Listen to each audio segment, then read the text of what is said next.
देखिए, मंशा कांग्रेस को सक्रिय करने का था, कांग्रेस को मजबूत करने का था, कांग्रेस को स्ट्रेंथन करने का था। हम उन लोगों में हैं 77 के बाद जो आज की कांग्रेस जो बनी है उसका एक हिस्सा है, कांग्रेस बनाने वाले 77 के बाद जो बनी। हमको पीड़ा होगी जो 77 में नहीं थे या कांग्रेस के पार्ट का हिस्सा नहीं रहे हैं, जिनको पता नहीं इलेक्शंस न करने और न कराने से क्या नुकसान होता है, क्या फ़ायदा है, वो उसकी आलोचना करेंगे। लेकिन हम ज़मीन से आए हैं, ब्लॉक सेक्रेटरी से शुरू किया हमने, डिस्ट्रिक्ट प्रेसिडेंट से शुरू किया है, पीसीसी प्रेसिडेंट से लेकर जनरल सेक्रेटरी, तकरीबन हम पिछले 34 साल से वर्किंग कमेटी में हैं और पिछले 34 साल से हम 6 प्राइम मिनिस्टर और प्रेसिडेंटों के साथ, प्रधानमंत्रियों के साथ भी 5 प्रधानमंत्रियों के साथ मंत्री रहे और 6 प्रेसिडेंटों के साथ जनरल सेक्रेटरी रहे। वो प्राइम मिनिस्टर और प्रेसिडेंट ऐसे नहीं थे कि हमको जनरल सेक्रेटरी और मिनिस्टर इंदिरा गांधी से लेकर राजीव गांधी से लेकर नरसिम्हा राव तक और आज तक बनाते हैं। कुछ तो बात होगी। लेकिन जिनको कुछ भी नहीं मालूम है, जिनको अपॉइंटमेंट वाला कार्ड मिल गया है, वो सब विरोध करते हैं, वो सब चाहेंगे। मैं वर्किंग कमेटी में कलकत्ता में इंडिपेंडेंट जीत के आया हूं। अध्यक्ष मेरे खिलाफ थे, उन्होंने स्टेज से बता दिया कि गुलाम नबी आज़ाद के खिलाफ इनको हराना, मैं जीत गया। मैं 92 में नरसिम्हा राव जी प्राइम मिनिस्टर अध्यक्ष थे, मेरा ऑफिशियल लिस्ट में नहीं नाम नहीं था, मैं जीत गया। तो जो पदाधिकारी या जो वर्किंग कमेटी मेंबर या जो प्रेसिडेंट पीसीसी या ब्लॉक डिस्ट्रिक्ट हमारे प्रपोजल की निंदा करते हैं, उनको मालूम है कि वो इलेक्शन में कहीं नहीं आएंगे। ये समझ लीजिए ये विरोध क्यों हो रहा। वरना कोई भी कांग्रेसी जिसको कांग्रेस में इतनी बड़ा जरा भी रुचि हो, वो तो स्वागत करेगा इस चीज का कि हमने क्या कहा। हमने कहा है प्रदेश प्रेसिडेंट जो है इलेक्टेड होना चाहिए, डिस्ट्रिक्ट प्रेसिडेंट इलेक्टेड होना चाहिए, ब्लॉक प्रेसिडेंट इलेक्टेड होना चाहिए, कांग्रेस वर्किंग कमेटी इलेक्टेड होनी चाहिए। इलेक्टेड होने का एक ये फायदा होता है कि जब आप अगर इलेक्शन लड़ते हो तो 51% तो कांग्रेस पार्टी के आपके साथ होती है, 2 या 3 लोगों के बीच में आपका with in the party election होता है। तो जीतेगा वही जिसको 51%, 51% वोट आएंगे, दूसरे को कहीं 15 आएंगे, तीसरे को 10 आएंगे। तो जब वो प्रेसिडेंट जीत गया और 4 संभालेगा तो कम से कम 51% पार्टी के लोग तो उसके साथ हैं। और जो दूसरे नंबर 2, 3, 4 हैं, जिनको 30 या 15 या 10 आए, वो भी सोच रहे हैं कि भाई हमें कांग्रेस को मजबूत करना होगा, अगली दफा के लिए मैं मेहनत ज्यादा करूंगा और मैं जीत जाऊंगा। तो उससे क्या होती है, एक तो 51 वाला आपको प्रेसिडेंट मिल गया और जिसको 20 मिले, 10 मिले, 15 मिले, वो भी आपके साथ। उसने कहा मैं, लेकिन अभी जो प्रेसिडेंट बनता है उसके साथ 1% भी नहीं होता है, क्योंकि वो तो किसी को भी हमने उठा के, जो दिल्ली आता जाता है उसको उठा के हमने बना दिया प्रेसिडेंट है। जनरल सेक्रेटरी ने रिकमेंड किया या गुलाम नबी आज़ाद ने ही रिकमेंड किया या दूसरे ने रिकमेंड ही तो किया ना, आसमान से तो नहीं उतरा।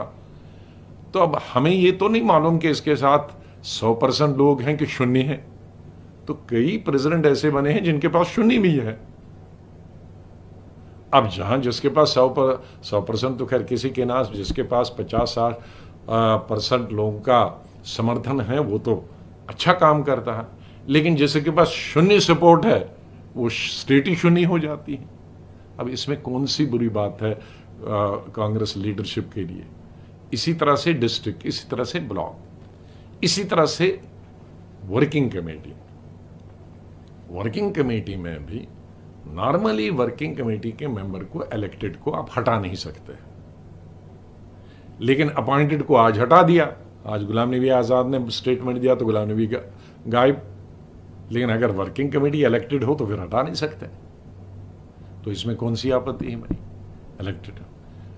अब इससे पहले केसरी जी से तो कोई कमजोर प्रेसिडेंट था नहीं, लेकिन 1997 में 1.5 साल के लिए रहे, लेकिन इलेक्शन ड्यू था तो उन्होंने वर्किंग कमेटी का इलेक्शन किया कलकत्ता में।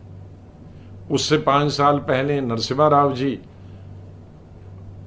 वो तकरीबन 3.5 साल ही कांग्रेस प्रेसिडेंट रहे, नहीं वो 5 साल ही रहे, 5 साल वो भी रहे, लेकिन 1.5 साल उन्होंने पुरानी कमेटी ही से काम चलाया।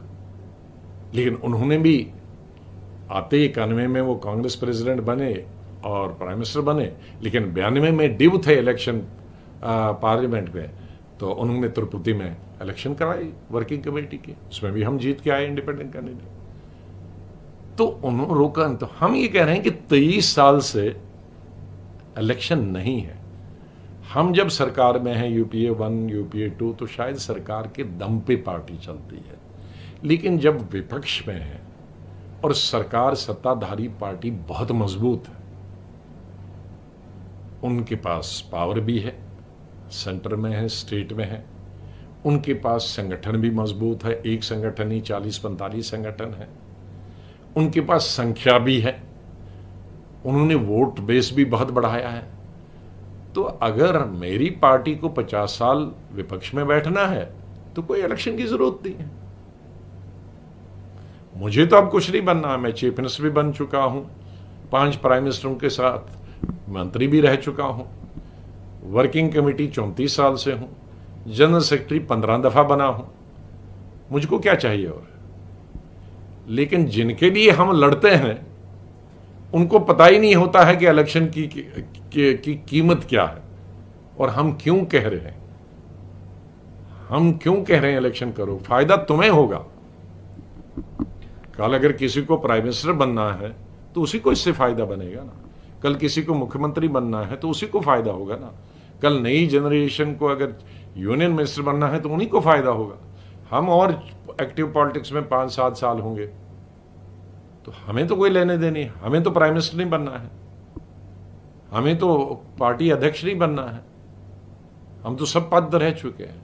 लेकिन हम एज ट्रू कांग्रेसमैन, जिनकी जिंदगी और खास करके गांधी फैमिली के साथ, हमने संजय गांधी के साथ काम किया है, इंदिरा गांधी के साथ में जनरल सेक्रेटरी भी था, all India youth Congress president भी था, राजीव गांधी के साथ में और इंदिरा गांधी के साथ मैं मंत्री भी था 3 साल है? जो आज जिंदा है उनमें मैं अकेला ही हूं। इंदिरा गांधी के साथ में प्रेसिडेंट भी 3 साल 2 साल रहा, 2.5 साल रहा और मंत्री भी रहा। राजीव गांधी के साथ मंत्री भी रहा, जनरल सेक्रेटरी भी रहा उनके मरने तक। नरसिम्हा राव के साथ में मंत्री भी रहा, जनरल सेक्रेटरी भी रहा। केसरी जी के साथ जनरल सेक्रेटरी भी रहा। सोनिया जी के साथ तो मेरे ख्याल में 6ठी-7वीं दफा जनरल सेक्रेटरी हूं, और यूपीए 1 यूपीए 2 में मंत्री भी रहा, चीफ मिनिस्टर भी इस बीच में होके आया। और मैंने, जिनको मालूम नहीं है हमने क्या किया, पंजाब मैंने वापस लाया था, कोई पंजाब के लीडर ने वापस नहीं लाया था, कोई दिल्ली के लीडर ने वापस नहीं लाया था। मैंने 87 में जब पंजाब में कोई नहीं जाना जाता था, आतंकवाद अपने अंतिम चरण पे था, मैंने मंत्रालय से इस्तीफा दिया और मास कांटेक्ट प्रोग्राम शुरू किया 250 लोगों के साथ। First phase, second phase, third phase, fourth phase, fifth phase. 5 साल में पंजाब रहा और तकरीबन 30-35 जगह मिलिटेंट अटैक से बच गया। और मेरे साथ 250 लोग चलते थे पार्टी के। पहले 6 महीने में भी 52 लोग मार दिए मिलिटेंटों ने, लेकिन हम पीछे नहीं हटे।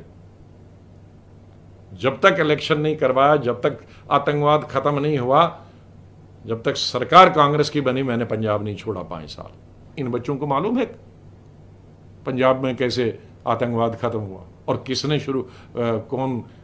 किसने करा खत्म, नहीं मालूम है। इनको मालूम है 98 में कर्नाटक की सरकार किसने वापस लाई, कांग्रेस की और असेंबली की। मैंने शुरू किया बस यात्रा, 50 लोगों को, सब लीडरों को मिलाकर, और 1 साल में वहां रहा, असेंबली भी आई। और ये इनको मालूम है तमिलनाडु में 2000 में किसने जयललिता से और विधानसभा में जयललिता से और मुपनार से अलायंस किया। कोई दिल्ली का आदमी जानता है, कोई जनरल सेक्रेटरी जानता है, कोई वर्किंग कमेटी मेंबर जानता है, कोई लीडर जानता है? कोई नहीं आया। अकेली किया, अकेले कैंपेन किया, जीत आई। पौंडीचेरी जीत के कैसे आई? इनको केरला में मुस्लिम लीग के साथ दोबारा किसने अलायंस किया 2000 में, और अपने यूडीएफ को किसने जोड़ा और सरकार आई, और हाईएस्ट नंबर 70 साल में आज तक मेरे वक्त में वहाँ आई? किसी को मालूम? किसी को? यूपीए 1 में हमारी कर्नाटक में, आंध्रा में कितनी सीटें थी? 5। और बीजेपी और चंद्रबाबू के साथ कितनी थी? 7। मैं 1.5 साल वहां रहा और 1600 मीटिंगें की। First phase, second phase, third phase, fourth phase, fifth phase. और यूपीए वहीं से बनी। हमें 5 सीटें थी और 37 आ गई यूपीए की। ये इनमें से किसको मालूम है? कोई गया है उन कंपेनों में? मैं 6-7 का ही नाम लूंगा और नहीं लूंगा। कोई गया है स्पीच करने? जिन स्टेटों के इंचार्ज हैं, जरा एक स्टेट दिखाएं जीत के आए हैं, एक स्टेट दिखाएं जीत के आए हैं। मेरे पास दर्जनों स्टेट बता सकता हूं जो मेरे जनरल सेक्रेटरी में किसी ने कहा कि आपको हर वक्त फ्लैग मिलता, लगा रहा। हाँ, फ्लैग दिखाया क्योंकि जीत के आता था। हारे हुए आदमी को कौन फ्लैग लगाएगा? वो भी तो जनरल सेक्रेटरी जिसने उठाया था कि आपको हर वक्त फ्लैग लगा। अरे फ्लैग इसलिए कि मैं स्टेटें जिता के लाता था। कश्मीर में 3 एमएलए थे और सरकार मैंने बनाई, पीसीसी प्रेसिडेंट सिर्फ 6 महीने रहा। तो फ्लैग मुझे लगेगा कि तुम उनको घर में बैठ के लगेगा? जो घर में बैठते हैं तो उनको कैसे फ्लैग लगेगा? जो जंग जीत के आएगा तो उसी को तो मेडल मिलेगा ना। जो हार के आएगा, पिट के आएगा, उसको कौन मेडल देगा? तो इसलिए हमें कोई जरूरत नहीं है गुलाम नबी आजाद को कोई वर्किंग कमेटी की जरूरत नहीं। किसी ने बहुत चीप बात की कि राज्यसभा सीट, तो राज्यसभा में कितनी रहे? 41 साल हमें पार्लियामेंट में हो गए, असेंबली और पार्लियामेंट में जीत के भी आए हैं। जम्मू कश्मीर में 2 इलेक्शन लड़े और दोनों हाईएस्ट वोट से अभी 70 साल में जीत के आया हूं। जिसको नहीं मालूम होगा उसके लिए बता रहा हूं, असेंबली के। और पार्लियामेंट लड़ा, हारा, लेकिन 70 साल में किसी भी कांग्रेस कैंडिडेट से दुगने वोट वो है लेके आया है। वो वे में ठीक है, 4.5 लाख वोट मिले तो भी हार कर भी। लेकिन मुझसे पहले उस कॉन्स्टिट्यूंसी में हाईएस्ट वोट से जो जीत के आता था वो 2,11,000। वो 2 लाख सीटिंग जो था उसको 2,11,000 थे, और मैं हारन 4,28,000 मिले, उससे दुगने तो भी हार गया। हा? तो जितने जीते कैंडिडेट 70 साल से थे, वो बीजेपी का जीता, कांग्रेस के जीता, उनसे दुगने वोट हार कर भी हमने ले लिया। जो जनाधार की बात करता है, और दिल्ली बैठकर। तो इसलिए हम जो ये कह रहे हैं कि भाई सोनिया गांधी के, सोनिया गांधी तब रहेगी जब पार्टी प्रेसिडेंट रहेंगी। राहुल गांधी अगर प्राइम मिनिस्टर बनना चाहेंगे तो जब पार्टी मजबूत होगी तो तभी प्राइम मिनिस्टर बनेंगे ना। ये लोग जो इलेक्शन ही कभी नहीं चाहेंगे तो कभी नहीं प्राइम मिनिस्टर बनेंगे। उनको अगर प्राइम मिनिस्टर बनना है तो हमारी बातें सुनना होगा, इन छोटे भाइयों की बातें नहीं सुननी होंगी। सर, क्या वजह लगती है कि आपको, जिसको आपकी क्या वजह लगती है कि मैंने बताया ना, कंसर्न मैं यही बता रहा हूं। जिनको मालूम है कि वो इलेक्शन स्टेट या डिस्ट्रिक्ट या वर्किंग कमेटी में जीत के नहीं आ सकते हैं, वो विरोध कर रहे हैं और वो लीडरशिप को भी गुमराह कर रहे हैं। जिसकी हिम्मत होगी वो नहीं करेगा, वो वेलकम करेगा। और जब ट्रू कांग्रेसमैन होना चाहिए कि भाई कांग्रेस इलेक्शन से ही मजबूत हो सकती है, तो उसको वेलकम होना चाहिए। ठीक है, लीक होना बहाना है। लीक क्या? परसों वर्किंग कमेटी मीटिंग चल रही थी, क्या सारी प्रोसीडिंग्स बाहर सारा मीडिया नहीं कर रहा था लीक? तो अगर वो 1 महीना पहले की लेटर लिखी थी और 23 लोगों ने उस पर साइन किए थे, तो एक आदमी ने लीक की तो लीक की। लेकिन यहां तो वर्किंग कमेटी चल रही है और पूरी रनिंग कमेटी पूरे हिंदुस्तान के मीडिया में चल रही, तो उस लीक का क्या हुआ?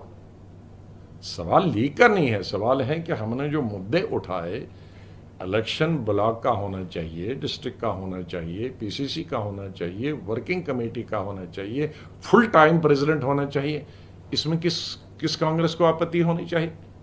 क्यों होनी चाहिए? इसमें सोनिया गांधी का अपमान कहाँ है? इसमें राहुल गांधी का अपमान कहाँ है? वो सोनिया गांधी और जो अपमान की बात करते हैं वो सोनिया गांधी और राहुल गांधी को ही जानते हैं। हम इंदिरा गांधी को भी जानते हैं, संजय गांधी को भी जानते हैं और राजीव गांधी को भी जानते हैं और फैमिली की तरह जानते हैं। जितना वो तो इनका आदर संजय गांधी इंदिरा गांधी सोनिया गांधी का और राहुल गांधी का आदर इसलिए करते हैं कि वो पार्टी प्रेसिडेंट है, उनसे कुछ मिलेगा, लेकिन हमारा तो पर्सनल अटैचमेंट, फैमिली अटैचमेंट, तीसरी जनरेशन से, तो हमसे ज्यादा वो वफादार हो गए, हमसे ज्यादा वो लॉयल्टी हो गए। मैं तो ऐसे आदमी को सबसे जो चापलूसी करते हैं वो सबसे लीडर के डिसलॉयल होते हैं। जो सच बात कहे लीडर को ठीक करने के लिए, लीडर में अगर कोई गलतियां खामियां हैं उस गलतियों को ठीक करने के लिए, और संगठन के लिए, तो वही लॉयलिस्ट होता है।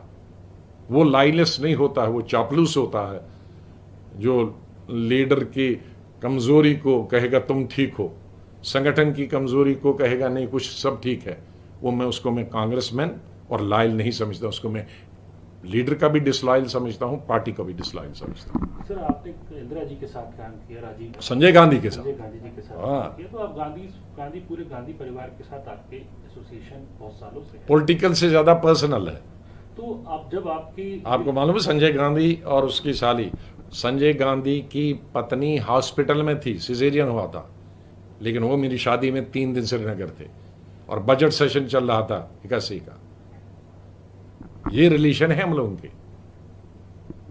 सर अब मिसेस गांधी ने आपसे बात करी और एक बड़ा सीडब्ल्यूसी में स्टेटमेंट देखो, पढ़ा गया कि सवाल ये है, इट्स अ फैमिली। ना देखो, सोनिया गांधी जी से कोई प्रॉब्लम नहीं है। सोनिया गांधी जी ने जिस तरीके से 20 साल चलाया, कोई चला नहीं सकती, कोई महिला नहीं चला सकती जो राजनीति में न हो। इंदिरा गांधी तो राजनीति से बचपन से, स्कूल से राजनीति वो चला सकती थी, लेकिन सोनिया गांधी जी जो राजनीति में थी ही नहीं दूर दूर तक, उसका प्रेसिडेंट के रूप में पार्टी को चलाना और सब ग्रुप को लेके चलना कोई छोटी बात नहीं है, उस पर तो कहीं था नहीं। लेकिन अभी जो मामला था कि राजीव जी ने रिजाइन कर दिया, सोनिया गांधी जी को अब रिजाइन कर दिया, कोई प्रेसिडेंट नहीं है। सोनिया गांधी को हमें लोगों ने कहा था कि भाई आप कम से कम जब तक इलेक्शन हो जाए तब तक चलो, 1 साल हो गया था। अब हमें मालूम था कि सोनिया गांधी अब 1 साल के बाद नहीं कंटिन्यू करना चाहेंगे, क्योंकि इंटीरियम प्रेसिडेंट है, इंटीरियम प्रेसिडेंट तो परमानेंट नहीं चला सकता ना, मैक्सिमम 6 महीने 1 साल चला सकता। तो फिर हमने की कि भाई राजीव गांधी, संजय गांधी, राहुल गांधी जी बनना नहीं चाहते, आपका टर्म खत्म हो गया, आप कंटिन्यू करना नहीं चाहते, तो have a full time president. Simple मांग थी हमारी, फुल टाइम प्रेसिडेंट हो, पार्लियामेंट्री बोर्ड बनाया जाए, इलेक्शन वर्किंग कमेटी के हों, इलेक्शन पीसीसी प्रेसिडेंट के हों, इलेक्शन डिस्ट्रिक्ट प्रेसिडेंट के हों और इलेक्शन ब्लॉक प्रेसिडेंट के हों, तभी कांग्रेस मजबूत हो सकती है और तभी आप बीजेपी का मुकाबला कर सकते हो। अब इस पे अगर किसी कांग्रेसी को आपत्ति नहीं है, मुझे संदेह है कि वो कांग्रेस में है या किसी और के साथ है। सर आपका जो आरोप हम पर लगाते हैं किसी और के साथ है, मुझे संदेह है कि वो किसके साथ है। सर आपको सीडब्ल्यूसी में फैसला लिया गया, अब उससे क्या आप देखें, हम बहुत सारे लोग कहते हैं, मुझसे सवाल पूछते हैं अब क्या, उनका अब बात खत्म होगी, अब क्या है, चैप्टर अभी तो क्लोज है। हमारी मांग थी कि एक फुल टाइम प्रेसिडेंट होना चाहिए, तो सोनिया जी और राहुल जी ने, मैं उनको क्रेडिट देता हूं, उन्होंने कहा कि अभी 1 महीने के अंदर इलेक्शन करो। उन्होंने दोनों ने कहा, किसी और ने 1 महीने का नहीं कहा, सोनिया जी और राहुल जी ने कहा 1 महीने के अंदर कहा। ये तो हम लोगों ने, चिदम्बरम ने, मैंने भी, बाकी सब साथियों ने कहा कि 1 महीने में संभव नहीं है, कोविड है, कोविड अगर नहीं होता तो संभव है। 1 महीने कोई दिल्ली की सरकार, केंद्रीय सरकार हमको दिल्ली में इजाजत नहीं देगी 3-4 हजार लोगों को किसी एक जगह। तो इसीलिए सब लोग मिलकर, चाहे वो सिग्नेटरीज हों या नॉन सिग्नेटरीज हों, जिनमें थोड़ा बुद्धि है, उन्होंने ये बता दिया कि 6 महीने रखो कैप, ऊपर की कैप, चाहे फिर 2 ही महीने में हो, 3 ही महीने में हो, 4 ही महीने में हो, लेकिन 6 महीने तो रखो। 1 महीने में संभव नहीं है।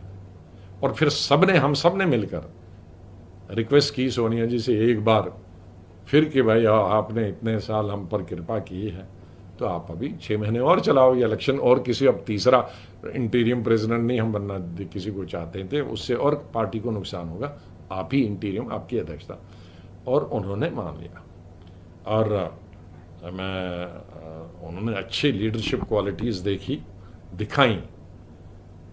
जो छोटे भाई ये बीच बीच में गालियां देते थे, जिनको मालूम भी नहीं है, तहजीब भी नहीं है, कल्चर भी नहीं है, सभ्यता भी नहीं है, वो भी ग्रॉस इंडिसिप्लिन। हमको तो कहते हैं लीक किया तो इंडिसिप्लिन होना चाहिए, लेकिन जो अभी 6-6 महीने कांग्रेस में आए, 1-1 साल आए हैं, तो हमारे जैसे लोगों को जो 40-40 साल से मंत्री रहे हैं, वर्किंग कमेटी रहे, उनको गालियां देते हैं, उनके खिलाफ इंडिसिप्लिन नहीं है, उनके खिलाफ एक्शन नहीं लेना चाहिए है। जिस भाषा का उन्होंने प्रयोग किया उसके खिलाफ एक्शन नहीं लेना चाहिए। क्या उनको क्लीन चिट है कि वो किसी भी लीडर को गाली दे सकते? हमने तो कोई किसी को गाली नहीं दी, हमने तो पार्टी को स्ट्रेंथन की बात की।